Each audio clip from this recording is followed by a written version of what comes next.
সুপ্রিয় শিক্ষার্থী বন্ধুরা, তোমরা কেমন আছো? আশা রাখি তোমরা ভালো আছো।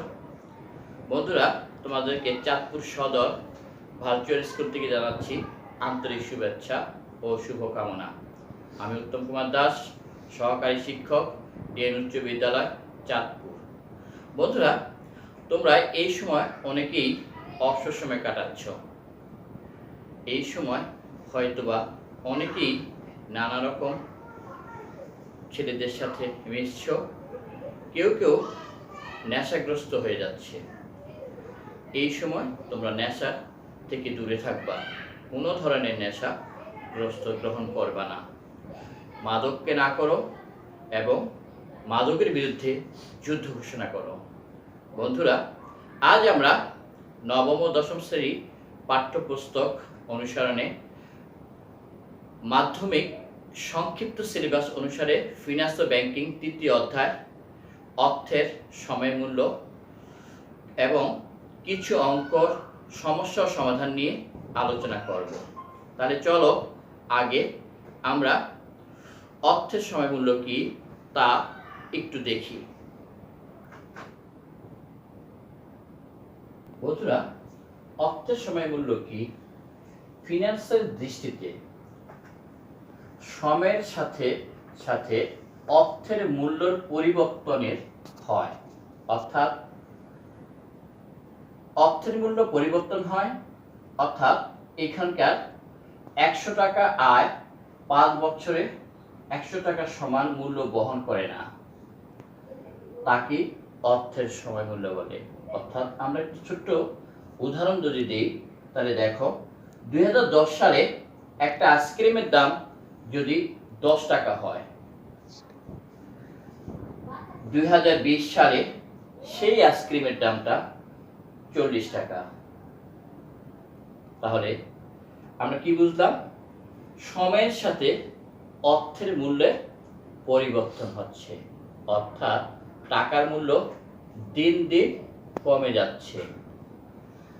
আমরা এখন অর্থের সময় মূল্য কারণ কি? অর্থের সময় মূল্যের মূল কারণ হলো সুদের হার। বন্ধুরা, তোমরা এখন 1 কেজি চাল কিনতে গেলে একেবারে নিচের পক্ষে 50 টাকা 1 কেজি চালের মূল্য, কিন্তু 2010 সালে আমরা সেই চাউলটা কিনতে পারতাম কত? 30 টাকা। তাহলে এখন এই সময়ের সাথে অর্থের কি? সময়ের সাথে অর্থের মূল্যের পরিবর্তন হয়েছে, অর্থাৎ টাকার মূল্য দিন দিন কমে যাচ্ছে। আমরা দেখতে পাচ্ছি সময়ের মানের সাথে অর্থের মূল্যের পরিবর্তন, আর এই পরিবর্তনই হচ্ছে অর্থের সময় মূল্য। তাহলে আমরা পরের ধাপে অর্থের ধারণা নিয়ে আলোচনা করব। তাহলে আমরা অর্থের ধারণা আমরা দেখাচ্ছি। বন্ধুরা, আমরা এখন সুযোগ ব্যয় কি, অর্থের সময় মূল্যের মধ্যে সুযোগ ব্যয়টি তোমাদের জানা দরকার, সেটা একটু আমরা দেখাচ্ছি।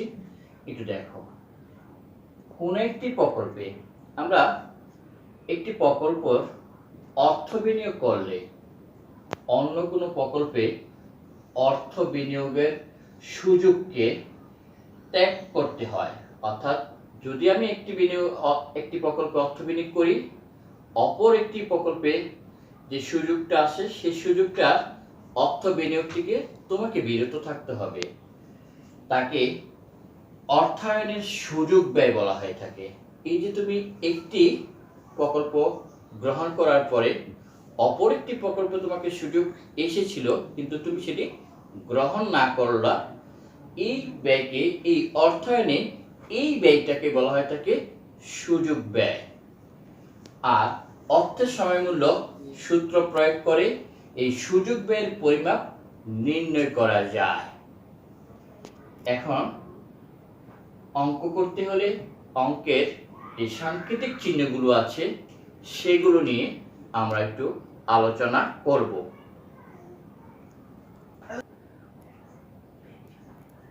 বন্ধুরা, আমরা কিছু সাংকেতিক চিহ্ন নিয়ে আলোচনা করব। তাহলে তোমরা একটু বোর্ডের দিকে তাকাও। দেখো, এক নম্বর হলো আমি বোর্ডে লিখেছি এফভি। এফভি অর্থ হলো ফিউচার ভ্যালু, বাংলা হলো ভবিষ্যৎ মূল্য। ভবিষ্যৎ মূল্য, এখানে ভবিষ্যৎ মূল্য, একটু খেয়াল করো তোমরা। 2 নম্বর হলো পিভি, প্রেজেন্ট ভ্যালু, বর্তমান মূল্য। আই, ইন্টারেস্ট রেট, অর্থাৎ সুদের হার। অ্যান্ড নাম্বার অফ ইয়ার, মেয়াদ প্রতি বছরের সংখ্যা। অ্যান্ড মিউরিটি পিরিয়ড অফ ইয়ার, বছরের সুদ প্রদানের সংখ্যা। তাহলে আমরা আগে এই সাংকেতিক, এই চ্যাপ্টারে যে সাংকেতিক চিহ্নগুলো তোমার প্রয়োজন, সেই সাংকেতিক চিহ্নগুলোর আমরা কিছুটা দেখিয়েছি। তবে এখানে এনটা অবশ্যই ছোট হাতে হবে, এটা কখনো বড় হাতে লেখা যাবে না। আমরা এই কারণে এনটা বড় হাতে লিখছিলাম যেন তোমরা বুঝতে পারো যে এখানে এনটা সবসময় ছোট হাতে হবে, কখনো বড় হাতে লেখা যাবে না। আচ্ছা, এবার আমরা এই সুদ প্রধানত এখানে দুইভাবে ভাগ করা হয়েছে। একটা সরল সুদ, একটা চক্রবৃদ্ধি সুদ। একটা সরল সুদের মাধ্যমে আমরা অঙ্ক করতে পারি, অথবা চক্রবৃদ্ধি সুদের মাধ্যমে আমরা অঙ্ক করতে পারি। আমরা এই সময়ের মূল্য, প্রেজেন্ট ভ্যালু এবং ফিউচার ভ্যালু দুইটা পদ্ধতিতে ভাগ করতে পারবো। একটা হলো ভাগ প্রক্রিয়া, অন্যটি হলো গুণ প্রক্রিয়া। ভাগ প্রক্রিয়া আমরা যেই কাজটা করব সেটাকে বাট্টাকরণ পদ্ধতি বলে। বন্ধুরা, আমরা বলছিলাম যদি বর্তমান মূল্য নির্ণয় করতে হয় তাহলে তোমাকে অবশ্যই ভবিষ্যৎ মূল্যকে 1 প্লাস আই উপরে n অথবা পাওয়ার n দিয়ে ভাগ করতে হবে। এই ভাগ প্রক্রিয়াটাকে বলা হয়েছে বাট্টাকরণ পদ্ধতি। আর আমরা যদি ভবিষ্যৎ মূল্য বাইর করতে যাই, ভবিষ্যৎ মূল্য পিভি ব্র্যাকেট 1 প্লাস আই উপরে পাওয়ার n যদি থাকে তাহলে সেটা গুণ আকৃতি প্রকাশ করা হয়েছে। যদি গুণ আকৃতি প্রকাশ করা হয়ে থাকে তাকে বলা হয়ে থাকে চক্রবৃদ্ধি পদ্ধতি। চক্রবৃদ্ধি, তাহলে আমরা এই পদ্ধতি থেকে আমরা বাট্টাকরণ পদ্ধতি বলতে পারি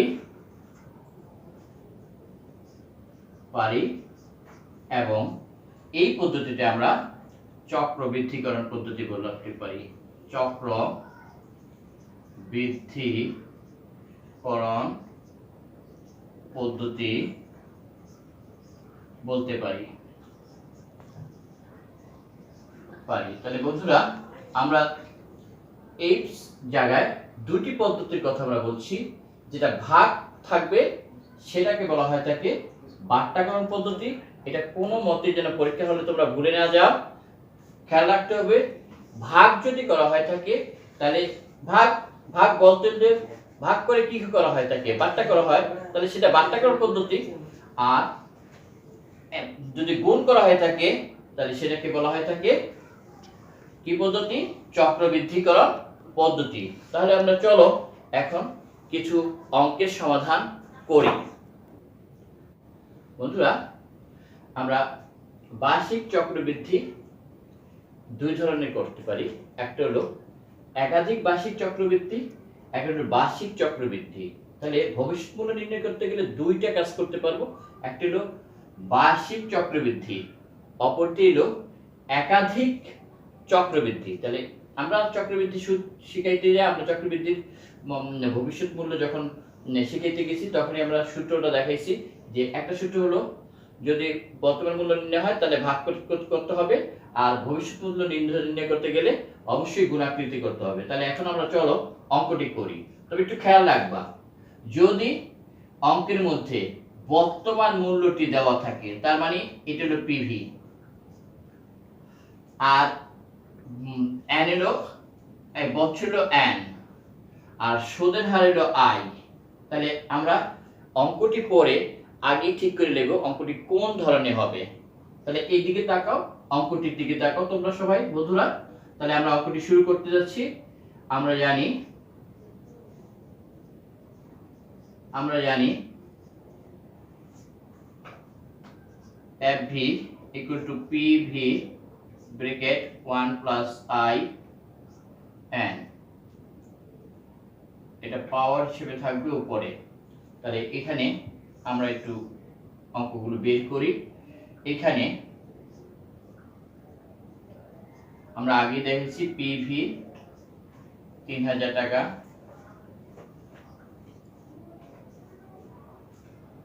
এন সমান 5 বছর, আই সুদের হার তার মানে 10% বা 100 ভাগের 10 বা 0.10 আমরা লিখতে পারবো, অথবা 0.1 লিখলেও চলবে। আমরা জানি অর্থ হলো বর্তমান মূল্য পিভি, প্রেজেন্ট ভ্যালু বর্তমান মূল্য, এন অর্থ হলো কি বছর, আর আই হলো সুদের হার। তাহলে আমরা অঙ্কের মানগুলো বসাচ্ছি। এখন একটু খেয়াল করো তোমরা বন্ধুরা। তাহলে পিভি হলো 3000 টাকা, 1 প্লাস আই এর মান আমরা দুই ভাবেই করতে পারি, ইচ্ছা মতো 0.1 বসিয়ে করতে পারবো, অথবা আমরা ডাইরেক্ট 100 ভাগে 10 যদি এখানে বসাই তাহলেও হবে। তুমি যেই পদ্ধতি করো, এখানে এন 5 বছর। তাহলে আমরা অঙ্কটার সমাধান তৈরি করতেছি, খেয়াল করো তোমরা।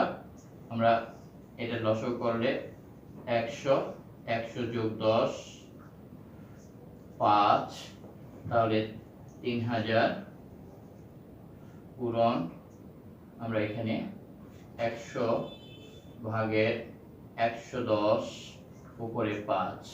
আমরা একটু ক্যালকুলেটরের মাধ্যমে এখন কাজ সম্পাদন করব। একটু আমরা ক্যালকুলেটর ব্যবহার করব এই মুহূর্তে। তাহলে আমরা ক্যালকুলেটর ব্যবহার করতেছি। তোমার প্রথমত 110 এর 100 দিয়ে ভাগ করবা, ভাগ করে পাওয়ারটা গুণ করতে হবে, গুণ পাওয়ারটা দেখাতে হবে। তাহলে আমরা এখানে পেতেছি 1.6105 তাহলে এখন আমরা গুণ করব। গুণ করলে 3000 দিয়ে, তাহলে অঙ্কটা হচ্ছে 4831, 4831.53 টাকা। তাহলে আমরা বর্তমানে যদি 3000 টাকা জমা, আমরা বর্তমানে যদি 3000 টাকা জমা রাখি, 5 বছর পরে 10% সুদে, চক্রবৃদ্ধি সুদে আমরা পাবো 4831 টাকা। তাহলে বন্ধুরা আমরা একটি অঙ্ক সমাধান করলাম। এখন আমরা একাধিক চক্রবৃদ্ধি করণের আরেকটি অঙ্ক তোমাদেরকে দেখাবো।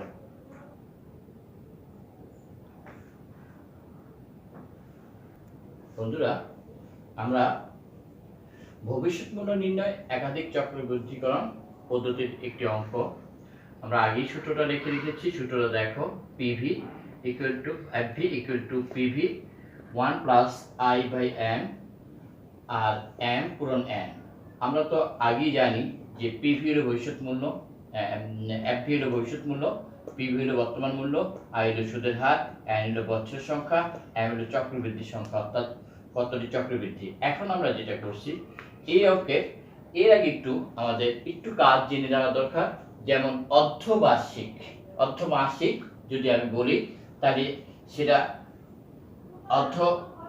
মাসিক বলতে মাসিক যেটা বলা হইতেছে সেটা হলো অর্ধমাসিক না অর্ধবার্ষিক কথাটা হবে। এখানে অর্ধমাসিক কথাটা হয় না, অর্ধবার্ষিক কথাটা হবে। অর্ধবার্ষিক বলতে হলে অর্থাৎ বুঝেছে 2 মাস, অর্থাৎ 2 বছরের 2 বার, ত্রৈমাসিক অর্থাৎ বছরের 4 বার, দ্বিমাসিক অর্থাৎ 6 বার, অর্থাৎ মাসিক বলতে 12, আর সাপ্তাহিক অর্থাৎ 1 বছর সপ্তাহ থাকে 52। তাহলে 52 সপ্তাহ হলো 1 বছর, 52 সপ্তাহ 1 বছর বলা হইতেছে। তাহলে এখন আমরা যে সূত্রটা ধরবো সেই সূত্রটা হলো আমরা ভবিষ্যৎ একাধিক চক্রবৃদ্ধিকরণ সূত্রটা প্রয়োগ করব। তাহলে আমরা এর আগে একটু অঙ্কটা পড়ি। কি লিখছে?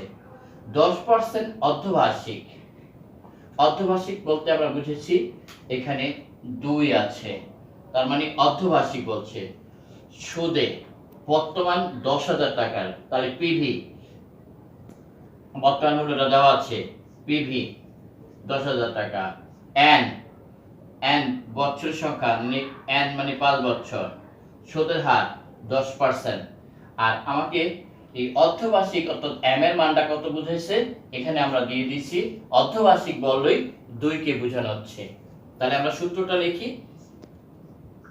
FV equal to PV bracket 1 plus উপরে I নিচে M, M পূরণ n অথবা mn লিখলেও চলবে, তোমরা যেভাবে লেখো। mn আমরা লিখতে পারি অথবা m পূরণ n, একই কথা, এটা পূরণ আকারে থাকে। আমরা মানটা বসাইতেছি অঙ্কে। PV আমরা একটু এখানে লিখে দিই, PV এখানে একটু আমরা মানটা বের করে দেখি। তারপরে PV আমরা জানি, PV আছে আমার কাছে 10,000 টাকা।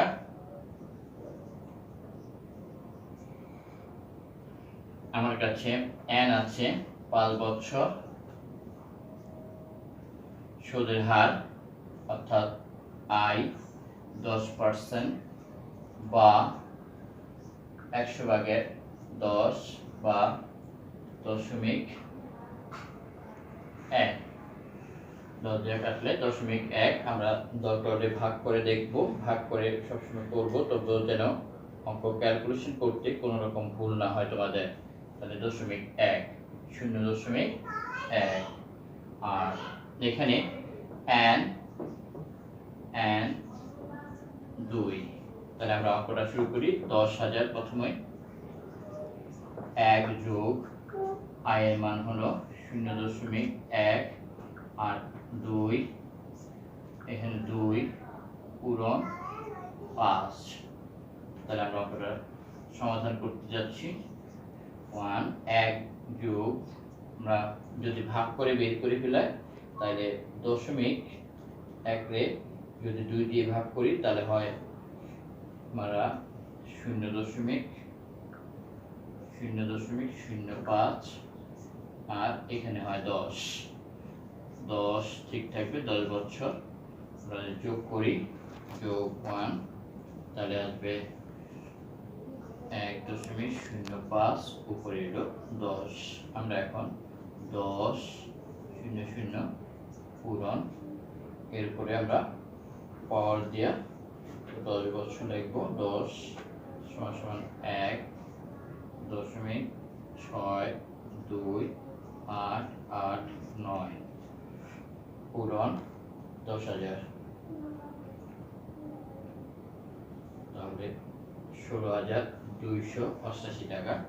16,288.95 টাকা, 95 টাকা।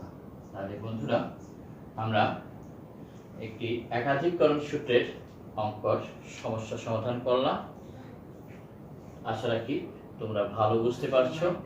এর পরবর্তী পর্যায়ে আমরা যে কাজটি করব সেটি হলো তোমরা উদাহরণের কাজটি বাসায় করবা। উদাহরণের তোমাদের বইয়ের 32 পৃষ্ঠার উদাহরণের 1 নম্বর উদাহরণ কাজটা তোমরা করবা। শতকরা 10% হারে বর্তমানে 100 টাকা 5 বছর পরে ভবিষ্যৎ মূল্য কত হবে, এটা হলো তোমাদের বাড়ির কাজ।